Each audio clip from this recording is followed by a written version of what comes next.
Hello everyone, welcome back to our channel. So வாங்க கொஸ்டினோட சொல்யூஷன்ஸை பார்க்கலாம்.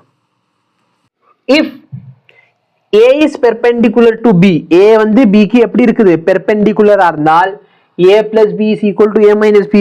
ஆமா, இப்பதான் நம்ம பார்த்துட்டு வந்தோம். A வும் B யும் பெர்பெண்டிகுலராக இருந்தால் A plus B யோட மேக்னிட்யூட் A minus B யோட மேக்னிட்யூட் சேமா இருக்கும்.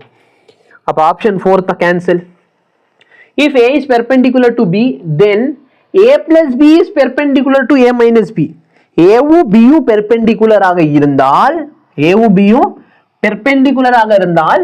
A plus பியும் A minus பியும் பெர்பெண்டிகுலரான்னு கேட்கிறான். நல்லா பாரு. Let me give an example. இந்த வெக்டார் 3ன்னு வச்சுக்கோ, இந்த வெக்டார் 4ன்னு வச்சுக்கோ. அப்ப இவங்க ரிசல்டன்ட் எப்படி வரும்? 5.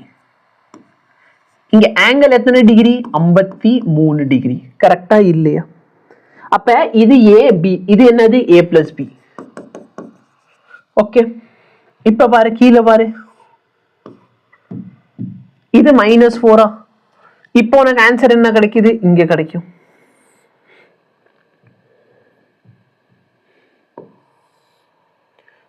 இந்த ஆங்கிள் எவ்வளோ? 53. இது A plus B, இது A minus B. இப்ப A plus B யும் A minus B யும் பெர்பெண்டிகுலரா இருக்கா? பெர்பெண்டிகுலர் கிடையாது. ஓகே, எப்ப சார் பெர்பெண்டிகுலர் இருக்கும்? இந்த வேல்யூ ஈக்குவலா எடுத்தா பெர்பெண்டிகுலர் கிடைக்கும். ஃபார் எக்ஸாம்பிள் இந்த வேல்யூ 3, இந்த வேல்யூ 3. அப்ப ஆன்சர் என்னவா இருக்கும்? 3√2. எவ்வளவு ஆங்கிள்ல? 45 டிகிரில. அடுத்து -3 போட்டனா இங்க வரும். இப்போ எவ்வளவு டிகிரி? 45. அப்ப இந்த கேஸ்ல மட்டும் தான் A plus B யும் A minus B எப்படி இருக்கும்? பெர்பெண்டிகுலரா இருக்கும். But not always.